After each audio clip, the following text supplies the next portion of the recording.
महादेवाय नमः। महादेव संस्कृतम संस्था के निर्देशन में TGT, PGT, UGC, DSSB, TET, CTET, MP वर्ग फर्स्ट महादेवा नमः। मैं राधिका नंदन आप सभी मित्रों का फिर से इस महादेव संस्कृतम यूट्यूब चैनल में स्वागत एवं अभिनंदन करता हूँ। क्लास हेतु जैसा कि हम लोग संस्कृत व्याकरण के अयोगवाह वर्णमाला पर पढ़ रहे थे, वर्णमाला पर चर्चा कर रहे थे, वर्गाक्षर पर चर्चा कर रहे थे। इसके बाद हम लोग अयोगवाह अक्षर पर आज आपसे बात करेंगे। तो जैसा कि हम लोग एडेड जूनियर हाई स्कूल शिक्षक भर्ती 2021 और यूपी टेट तथा सुपर टेट के पर निर्धारित विषयों पर बात कर रहे हैं। हालांकि यह वीडियो सभी संस्कृत एग्जाम के लिए बड़ा इम्पोर्टेंट और महत्वपूर्ण है, इसलिए आपसे अनुरोध है जो हमारे नए व्यूवर्स हैं इस चैनल को सब्सक्राइब कर दें, साथ में बेल आइकन का बटन दबाएं और आने वाले समय में हम लोग ऑनलाइन लाइव प्रसारण के साथ आपसे जुड़ेंगे। तो शीघ्र ही ये सुविधा होगी। अभी आर्थिक अभाव के कारण ऐसा नहीं हो पा रहा है। शीघ्र ही हम लोग आपसे हम आमने सामने उभरे होंगे। तो आइए चलते हैं अयोगवाह अक्षर देखते हैं कि संस्कृत में अयोगवाह अक्षर किसे कहते हैं। जैसे कि ये आपको स्लाइड में दिख रहा हो, अयोगवाह अर्थात जिसका योग ना हो, जिसका योग ना हो अयोगवाह। कहने का प्राय है कि वर्णमाला में जिसका योग ना हो, वर्णमाला में जिसका योग ना अथवा महेश्वर सूत्र में जिसका योग ना हो वो अयोगवाह। न योगा इति अयोगवाह अर्थात जिसका योग ना हो अयोगवाह। इसको इन्होंने कहा है कि वर्ण मात्रिका वर्णमाला, वर्ण मात्रिका अर्थात वर्णमाला में पढ़े हुए वर्णों के अतिरिक्त 4 प्रकार के वर्ण और भी हैं। जो 4 प्रकार के वर्ण हैं उसमें पहला है अनुस्वार, दूसरा है विसर्ग, तीसरा है जिह्वामूलीय और चौथा है उपदमानीय। ये 4 अक्षर हैं जो वर्णमाला व मात्रिका में नहीं है और इनका योग महेश्वर सूत्र में ही नहीं है। अर्थात जिनका योग वर्णमाला में ना हो, जिनका योग महेश्वर सूत्र में ना हो, उन्हें अयोगवाह की संज्ञा हम दे सकते हैं। इनकी संख्या 4 है। इसी को उन्होंने कहा कि वर्णमाला तथा महेश्वर सूत्रों में ना पढ़े जाने के कारण ये अयोगवाह अक्षर हैं। अर्थात इनका पठन पाठन न वर्णमाला में हुआ है ना महेश्वर सूत्र में हुआ है, इसलिए इनका नाम क्या पड़ा, अयोगवाह। तो आपसे पूछेगा अयोगवाह वर्णों की संख्या कितनी है, तो आप बताएंगे 4। कितनी है? 4। कौन कौन? अनुस्वार है, विसर्ग है, जिह्वामूलीय और उपदमानीय। ये 4 अक्षर अनुस्वार, विसर्ग, जिह्वामूलीय, उपदमानीय। क्यों इनका नाम अयोगवाह है? क्योंकि इनका योग अथवा इनका प्रयोग वर्णमाला में अथवा महेश्वर सूत्र में नहीं हुआ है, इसलिए इनकी नाम क्या है, अयोगवाह। अब ये चूँकि संस्कृत वर्णमाला में इसका प्रयोग नहीं है। अब हिंदी में तो आप देखेंगे अंग आह का मिलता है, तो संस्कृत हिंदी के अनुसार नहीं, ये संस्कृत के अनुसार है। संस्कृत की वर्णमाला में इसका प्रयोग नहीं है, इसलिए अयोगवाह। क्योंकि संस्कृत वर्णमाला महेश्वर सूत्रों में बताई गई, इसलिए महेश्वर सूत्र में इसका प्रयोग नहीं है, इसलिए क्या है, अयोगवाह। आइए हम दूसरा देखते हैं। तो अब ये 4 अक्षर हैं अनुस्वार, विसर्ग, जिह्वामूलीय, उपदमानीय। इनका हम देखते हैं कि किसको अनुस्वार कहते हैं, किसको विसर्ग कहते हैं, किसको जिह्वामूलीय कहते हैं, किसको उपदमानीय कहते हैं। इस पर हम आपसे बातचीत करते हैं। तो पहला है अनुस्वार और विसर्ग। क्या है? अनुस्वार और विसर्ग। इस पर पहले देखते हैं इसको कि अनुस्वार क्या है, विसर्ग क्या है। देखिए, अंग आहा इत्यचा परानुस्वार विसर्गहु। इसके लिए सूत्र है अंग आहा इत्यचा परानुस्वार विसर्गहु। फिर से बोलिए, अंग आहा इत्यचाह परावनुस्वार विसर्गहु। बोले अंग आहा इति अचाह, अन और आहा इत्यचा, या अचा अच के बाद परानुस्वार जो बाद में अनुस्वार हो विसर्ग है। अन आहा इत्यचा, अन आहा या अच अर्थात आ के बाद जो बूंदी है और जो 2 बूंदी है वो परा जो बाद में है वो अनुस्वार है और विसर्ग है। देखिए, अंग के बाद जो बूंदी है और आहा का जो विसर्ग है वो क्या है, विसर्ग है। अंग के बाद जो आ के ऊपर जो बूंदी है वो अनुस्वार है, परा में इस बाद में आ के बाद जो बूंदी है, आगे परा अर्थात जो बूंदी है वो अनुस्वार है और आगे बाद जो 2 जीरो है, 2 बूंदी है, बिंदु है, उसे विसर्ग कहते हैं। इसी जो इन्हें हिंदी में कहा है कि अंग और आहा ये अच के बाद आने पर क्रमशः अनुस्वार और विसर्ग कहलाते हैं। अब देखिए, इन्होंने कहा कि अंग और आहा ये अच के बाद आने पर, अच में आप जानते हैं कि 9 स्वर आते हैं, के बाद आने पर विसर्ग कहलाते हैं। अर्थात इनका यदि बाद में आए, किसके बाद में आए, अच के बाद में अच बोले तो कोई स्वर आए, चाहे आ आए, चाहे ई आए, चाहे ऊ आए, चाहे री आए, चाहे ली आए, ए ओ ऐ औ, कोई भी स्वर 9 स्वर आए तो उनके बाद यदि कोई विसर्ग आए, बुंदी आए, ऊपर बुंदी आए तो वो क्या होगा, अनुस्वार होगा। और इसके बाद में 2 बिंदु आए, 2 गोली गोली बिंदु आए तो विसर्ग का उसका नाम दिया कहलाएगा अथवा दिया जाएगा। तो आपको समझ में आ गया। इसका सूत्र है अंग आहा इत्तचा परानुस्वार विसर्गौ। ठीक है, आइए आगे देखते हैं, आगे क्या कहते हैं। इसी चीज़ को वे समझा रहे हैं कि जैसे बालकम, क्या इन्होंने इसी चीज़ को ये समझा रहे हैं, बोल रहे हैं कि देखिए बालकम रामम श्यामम में मकार के बाद आकार के ऊपर जो बिंदु है उसका नाम अनुस्वार। तो अनुस्वार समझ लें कि देखिए बालकम माँ के ऊपर, देखिए का के ऊपर विसर्ग है, रामम में माँ के ऊपर बुंदी है, श्यामम में माँ के ऊपर बिंदी है, आदि में जो मकार के बाद का जो आकार के ऊपर जो बिंदु है, अर्थात देखिए आपको बिंदु दिख रहा होगा, इसका नाम अनुस्वार है। इसका नाम क्या है, अनुस्वार, इसे अनुस्वार कहते हैं। तो रामम, कृष्णम, श्यामम, बालकम, मोहनम, अनुजम, जो भी ऊपर म मुंदी आ रहा है वही अनुस्वार है। इसका उच्चारण स्थान नासिका वर्ण है। क्या है, नासिका। तो इसका सूत्र स्थान है नासिका अनुस्वारस, नासिका अनुस्वारस, जो अनुस्वार है उसका उच्चारण स्थान क्या है, नासिका। तो आपसे पूछेगा कि रामम के का के जो बुंदी है अनुस्वार है उसका उच्चारण स्थान क्या है, तो आप बोलेंगे अनुस्वारस, अनुस्वारस, अनुस्वारस का उच्चारण स्थान क्या है, नासिका। तो रामम में जो अनुस्वार है उसका उच्चारण स्थान क्या है, तो बोलेंगे नासिका। ठीक है, अब आइए विसर्ग देख लेते हैं।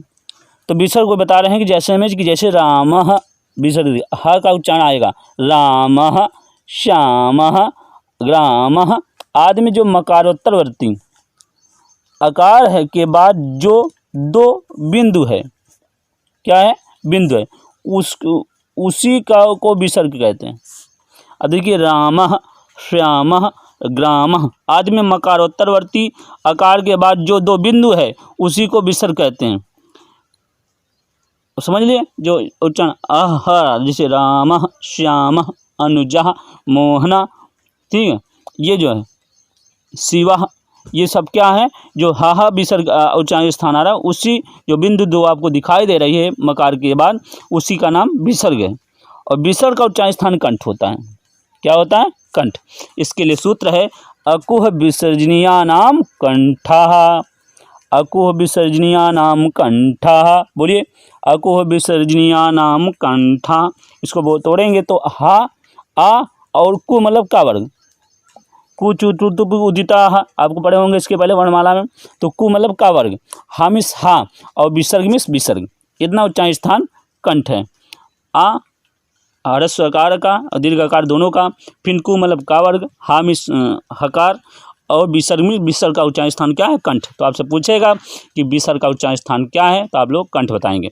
अनुस्वार का उच्चारण स्थान क्या है, तो आप नासिका बताएंगे। क्यों, क्योंकि सूत्र है नासिका अनुस्वारस से, और सूत्र है अकुह विसर्जनीया नाम कंठः। आइए आगे चलते हैं, जीवामूल्य देखते हैं। जीवामूल्य किसे कहते हैं। अब आपके सामने जीवामूल्य आ रहा है, देखिए जीवामूल्य को उन्होंने कहा, ये जीवामूल्य है,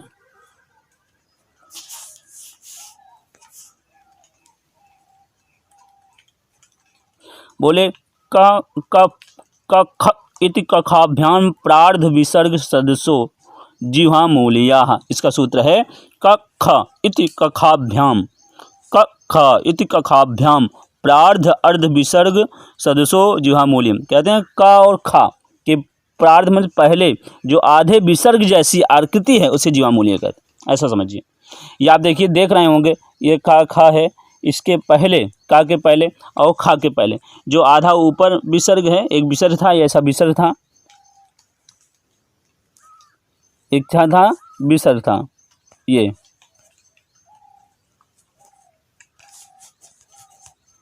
देखिए सॉरी ये विसर्ग था, ये विसर्ग था, ऊपर आधा काट दिया तो आधा बचा, नीचे आधा काट दिया तो नीचे बता। ये जो विसर्ग है इसे क्या कहते हैं, जीवामूल्य। अब ये बोले कि का खा के पहले जो आधे विसर्ग के समान लिखा जाता है उसे जुहा मूल्य कहते हैं। अर्थात ये चिन्ह ही जुहा मूल्य है। क्या है ये चिन्ह? क्या है? जुहा मूल्य है। का खा नहीं जुहा मूल्य है, जो चिन्ह आधा विसर्ग है वो जुहा मूल्य है। फिर समझ लें, इसी चीज़ को आप एकदम स्पष्ट रूप से समझ लें। ये जो आपका ये आधा चिन्ह है ये जुहा मूल्य है, ना कि काखा जुहा मूल्य है। इन्होंने साफ साफ कहा कि काखा के पहले जो आधे विसर्ग के समान लिखा जाता है उससे जुहा मूल्य कहते हैं। लेकिन इसका कंडीशन है कि का के पहले लिखा जाएगा और खा के पहले लिखा जाएगा, तभी जुहा मूल्य होगा। किसी और के अक्षर के पहले लिखा जाएगा तो जुहा मूल्य इसकी संज्ञा नहीं होगी। तो आपसे पूछेगा, यदि यही पूछेगा का ऐसे दे देगा का जुहा मूल्य का चिन्ह दे देगा, या जो दो विसर्ग हैं आधे और उसके बगल का लिख देगा। इनमें ये का की संज्ञा होती है जुहा मूल्य, उपपदमानीय, विसर्ग और अनुस्वार। तो क्या बताना आपको? जुहा मूल्य। क्या लिखना? जुहा मूल्य। इसका सूत्र है कख इत कखाभ्याम प्रार्ध विसर्ग सदृशो जुहा मूल्य। कख इत कखाभ्याम प्रार्ध विसर्ग सदृशो जुहा मूल्य। तो आपको ये बताना है, ठीक है। आइए आगे चलते हैं। तो जुहा मूल्य वर्ण आप समझ गए कि जो चिन्ह है यही जुहा मूल्य वर्ण है। देखिए यही जुहा मूल्य वर्ण है। आइए आगे चलते हैं। देखिए अब हम लोग ये देखिए बालकाधन क्रीडति और बालधन खेलति, यहाँ पे जो आधे विसर्ग है वही जुहा मूल्य। अब जुहा मूल्य का उच्चारण स्थान ये बता रहे हैं कि इसका उच्चारण कंठ से के भी नीचे जुहा मूल से होता है। कंठ से के भी नीचे किससे होता है? जुहा मूल। और सूत्र बता रहे हैं जुहा मूल्य से जुहा मूलम। जुहा मूल्य से अर्थात जीवा, जहाँ से जीवा जुड़ी हो, जीभ से जहाँ से जीभ जुड़ी हो उसे जुहा मूल कहते हैं। अब उसके लिए देखिए इन्होंने कहा को पो का पौचा सूत्र से विसर्ग ही विकल्प से जुहा मूल्य बन जाता है। इन्हीं तो विसर्ग कहते हैं। देखिए विसर्ग से ये विकल्प से ये जुहा मूल बनता है। चाहे तो आप विसर्ग ही रहने दें अथवा आधा विसर्ग करके जुहा मूल बना दें, ये विकल्प से बनता है, ये आप जान लें। उसके बाद आइए उपदमानी। उपदमानी पर बात करते हैं आपसे हम। तो उपदमानी भी जुहा मूल्य के समान ही है। देखिए यहाँ पे आप देखें, अब देखिए जो उपदमानी ये क्या कहते हैं? कहते हैं कफा इत कखा पफाभ्याम प्रार्ध विसर्ग सदृश उपदमानीय। ये कहते हैं पाफा इति पफाभ्याम, पाफा इति के प्रार्ध के पहले जो आधे विसर्ग के समान है वो उपदमानीय। बस सीधी सी बात है। वहाँ पे था कि काखा के पहले आधे विसर्ग के समान तो जुहा मूल्य, और यहाँ बोल रहा है कि पाफा के पहले यदि आधे विसर्ग के समान हो तो वो क्या है? उपदमानी। ये सूत्र है पाफा इति पफाभ्याम प्रार्ध विसर्ग सदृशो उपदमानीय। ये कहते हैं कि पाफा के पहले जो आधे विसर्ग के समान लिखा जाता है उसे उपदमानी कहते हैं। फिर यहाँ समझ लें, जो ये चिन्ह है, ये जो आधा विसर्ग चिन्ह है ये उपदमानी है, ना कि पाफा उपदमानी है। इतना बात आप समझ लें। जैसे वहाँ पे जो चिन्ह था काखा के पहले जो यदि ये ऐसा आधा विसर्ग चिन्ह हो तो वो जुहा मूल्य है, ना कि काखा जुहा मूल्य है। उसी तरह यदि पाफा के पहले यदि ये आधा विसर्ग मिले तो ये आधा विसर्ग ही उपदमानी होगा। इस जैसे उदाहरण दिया, इन्हें ही उपदमानी वर्ण कहते हैं। अब उदाहरण दिया कि वृक्षा पतति, तो ऐसी कंडीशन है हमने, तो जो पा के पहले जो ये आपको ये दिख रहा है विसर्ग ये उपदमानी है। उसी तरह वृक्षा फलति, यहाँ पे जो आधा ये विसर्ग है ये उपदमानी है। इसका उच्चारण स्थान ओष्ठ है। क्या है? ओष्ठ। उस सूत्र दिया उपपदमानियानाम ओष्ठौ, उपपदमानियानाम ओष्ठौ, अर्थात उ मतलब पावर का उपदमानी है का उच्चारण स्थान ओष्ठ है। तीन चीज़ों का बताएं, बोले उ का उच्चारण स्थान ओष्ठ है, पू मतलब पावर का उच्चारण स्थान ओष्ठ है, और पद्मानीय नाम का पादमानीय का उच्चारण स्थान ओष्ठ है। ये बात आप समझ में आ गई। ये वाला देखिए मिस्टेक से जब गया है। अब देखिए दो चीज़ें और ये प्रत्यय बता रहे हैं। यहाँ देखिए प्रत्यय भी इन्होंने गिना रहे हैं आपसे, कह रहे हैं कि कार और इफ प्रत्यय, दो प्रत्यय की बात इन्होंने कहा। एक बोला कार, दूसरा बोला इफ। कि वर्णात्काराः, सूत्र बोला वर्णात्काराः, संस्कृत व्याकरण में वर्णों में कार प्रत्यय लगाकर बोलना चाहिए। इन्होंने कहा कि संस्कृत व्याकरण में वर्णों में कार प्रत्यय लगाकर बोलना चाहिए। कहने का प्राय है किसी वर्ण को बोलना, जैसे अ को बोलना है तो उसमें कार प्रत्यय लगाएंगे। अ को बोलने के लिए आपको बोलेंगे आ प्लस कार बराबर अकार, चा प्लस चार बराबर चकार, टा प्लस कार बराबर टकार। ऐसे मतलब कि जितने भी वर्ण हैं, अक्षर हैं, उनको बोलने के लिए संस्कृत व्याकरण में यदि केवल वो अक्षर बोलते हैं तो उचित नहीं माना जाता, बल्कि उनके साथ यदि कार प्रत्यय लगा दें तो उचित माना जाता है। ककार, चकार, पकार। लेकिन रा को बोलना हो, क्या बोलना हो, रा को, तो इसके लिए इन्होंने इफ प्रत्यय का विधान किया। किसका प्रत्यय? इफ। और रा में ई लगेगा तो रा में आ है और ई मिलकर ए बन जाएगा, रेप बन जाएगा। क्या बन जाएगा? गुण संधि होगी यहाँ पर, रेप बन जाएगा। इसलिए रा को बोलना है तो रेप बोलेंगे, बल्कि का को बोलना है ककार बोलेंगे, चा को बोलना है चकार बोलेंगे, टा को बोलना है टकार बोलेंगे, ठा को बोलना है ठकार बोलेंगे। ऐसी तरह बोलेंगे। अब आइए, ये बात आप समझ में आ गई होगी। आइए थोड़ा अंतर पूर्वी या पदों का अंतरक्रम देख लेते हैं इसी में। अब ये कहते हैं कि देखिए इस शब्द आप उन्होंने आपके सामने ये दिख रहा होगा, ये बोले हैं अनपूर्वी या पदों का अंतरक्रम। ये क्या है? किसी भी शब्द में वर्ण जिस क्रम में व्यवस्थित रहते हैं उस क्रम का नाम अनपूर्वी है। अर्थात कोई शब्द हो, जैसे ये उदाहरण दे रहे हैं कि बालक है शब्द है। क्या शब्द है? बालक। इसमें 6 वर्ण है। कितने वर्ण हैं? 6। तो ये बा, आ, ला, आ, का, आ, ये 6 वर्ण हैं। इनका जो एक व्यवस्थित क्रम है, इसी का नाम अनपूर्वी है। इसी का नाम क्या है? अनपूर्वी है, अथवा पदों का अंतरक्रम है, कुछ भी कह सकते हैं।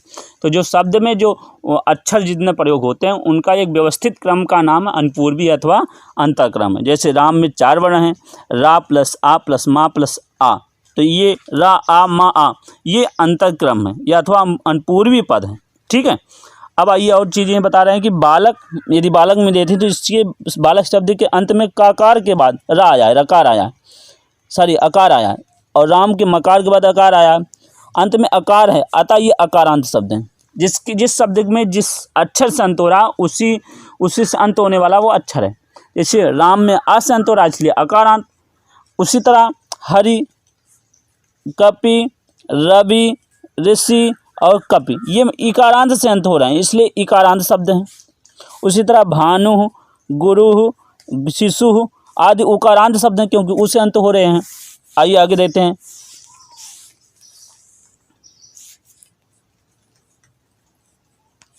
आगे देखें आप, तो यहाँ देखिए पितृ, भातृ, मातृ, जामातृ और आदि विकारांत शब्द हैं, क्योंकि ऋ से अंत हो रहे हैं। उसी तरह राजन, आत्मन आदि नकारांत शब्द हैं, क्योंकि न से अंत हो रहा है। इसी तरह मनस, पयस, यशस आदि सकारांत शब्द हैं। सरित, जगत आदि तकारांत शब्द हैं। इतनी बात आपको समझ में आ गई, जनरल सी बात है। आइए आगे थोड़ा चीज़ और देखिए। ये वर्णमाला की तालिका हम देखकर यहीं पर समापन करते हैं कि वर्ण है, वर्ण 2 प्रकार के, स्वर और व्यंजन। स्वर में हर्ष, दीर्घ, उपलुप्त। हर्ष आप दिख रहे होंगे, आ, ई, उ, री, और दीर्घ में आ, ई, उ, री, ए, ओ, ऐ, औ। और प्लुत में आ, ई, उ, री आदि।